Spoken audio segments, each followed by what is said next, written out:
It's one of the craziest things when alumni come in and they're like, everything's changed, but it's exactly the same. Stephen Julian. I've been working here at the Cougar for 6 years now. I'm now the manager here. I've started off as like my first shift, I was on the back door, and it was just learning the ins and outs of the Cougar. In 2018, Bob offered me a full-time job. I know the Cougar has always been kind of a local hangout for students, dating back to when it opened in 1932. As you can see the number behind me, we're 86 going on 87 years old. There are a lot of seasons that Cougar has gone through. There's been a lot of different groups of individuals that have lived a good and exciting portion of their lives here. I know that there are some stories that date back to when freshmen used to have to wear beanies, and how this was one of the first places that became a beanie-free zone, trying to find a way to make a positive influence on everybody's experience. It's almost like a bunch of little squares all threaded together over time because of the shared culture of Cougar spirit. We've been more than just a bar. We've been a restaurant from the beginning. It didn't become a bar until the 70s, or I should say it didn't become a tavern until the 70s, and then became a bar in 2012. We have like old menus still on file of hamburgers and phosphates and milkshakes, and it was a place that was coveted to go have a meal together or eat on the weekend and just escape, or go on like Coca-Cola dates, and just unique experiences that we hear about in stories, but at least like people my age don't necessarily experience right now. In the olden days, across the Palouse hills, there was a legend trappers told of a cougar scream so cold and mean it would make your blood run cold.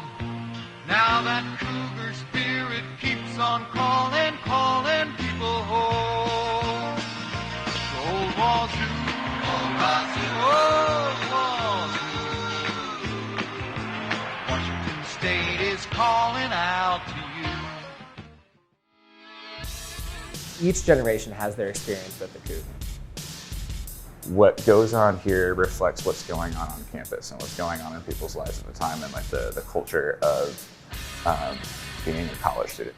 I believe in the mid-'80s, the Cougar sold more kegs per square foot than anywhere else in the country. In the 80s, you could smoke in the Cougar, so that was different. But you didn't smoke in the Cougar because at that time, at least in the mid-'80s, it wasn't, smoking was kind of seen taboo. There's some sort of rules that kind of people knew, like you don't smoke in the Cougar, you never really made out in the Cougar. Back then there was like one or two video games in the corners, and if you like just put yourself in the corner playing a video game, you weren't being very social, and so it's kind of like don't play the video games at the Cougar. The 90s in particular, that was just a very just exciting, intense, wild, let loose time. It was a challenge that you would do, 100 shots of beer in 100 minutes. My friends, whenever they tried, I had one buddy who would always throw up around 30, then around 60, and I never threw up. Once you get to like a certain point, you're like, let's just do it without going to the bathroom. So that's the point of the bladder busting.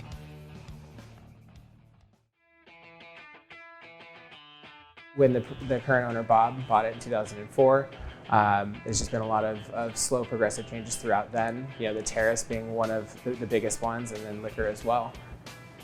The terrace is relatively new.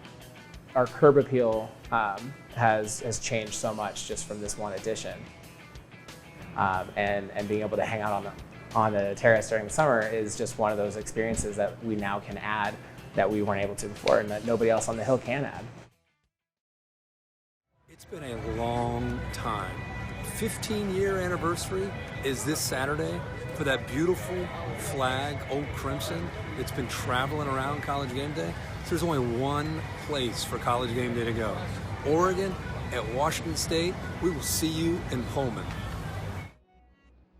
Bob had reached out and said, hey, do you want to be on game day? And at first I was thinking it was going to be like, a quick little excerpt or something. And then he filled me and he was like, no, you'll be cooking for them and everything like that. And I was like, that's awesome. It was really cool to see immediately. I was out of town. I was in Portland and I came back on that Monday and the city was already electric. By Wednesday, when the game day crew came into town, it was wild seeing a mob go where they knew the buses were going to be and scream and shout and do the fight song and scream "Go Cougs" over and over, and everybody was so pumped about that. One of the craziest times I think in Pullman, and just like on an energy level, not just like crazy parties, things like that, but just like, a true sense of community, and everybody was just engaged with that aspect. Everybody was so excited to lift up Cougar football. Everyone was so excited to talk about WSU and talk about all the things off campus too that are special and that just make Pullman such a unique spot in the middle of nowhere to go to college. The peak of that was actually being able to have ESPN reach out to us and be like, hey, would you be able to come on our program, have some segments, serve us food, and then actually kind of be able to talk about this a little bit. We'll be back after I eat this. You got bacon on it? That's amazing. And there were over 2 million people that watched that broadcast. And over 2 million Cougs that I'm sure at one point or another have either walked past this building or been in this building and been able to be a part of those shared experiences. And so whether they were engaging with us on social media and hearing these stories we were sharing, or whether they were in the bar talking with us, they were able to be reminded of something other than the WSU experience and the Cougar football experience, but the broader Cougar spirit experience. It was just crazy. Like here, even by 6:10, we had 100 people in the bar. We had coffee out front starting at 4 a.m. and there was just people just hanging out waiting for us to open so they could watch, game day at the Coug. And I think that was incredible. And let me tell you something. It would take something special for me to pick against my beloved Ducks. But ladies and gentlemen, this is a special place and a special time. Give me that duck in.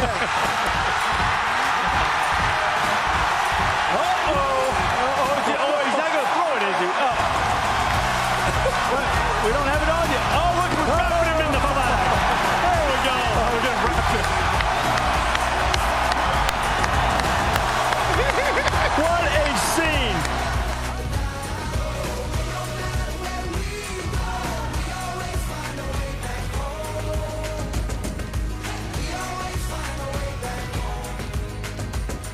Yeah, we always find our way back home.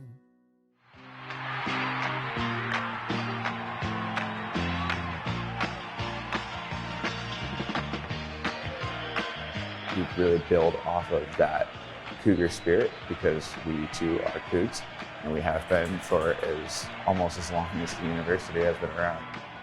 I mean, the Coug has a spirit that's been around for decades.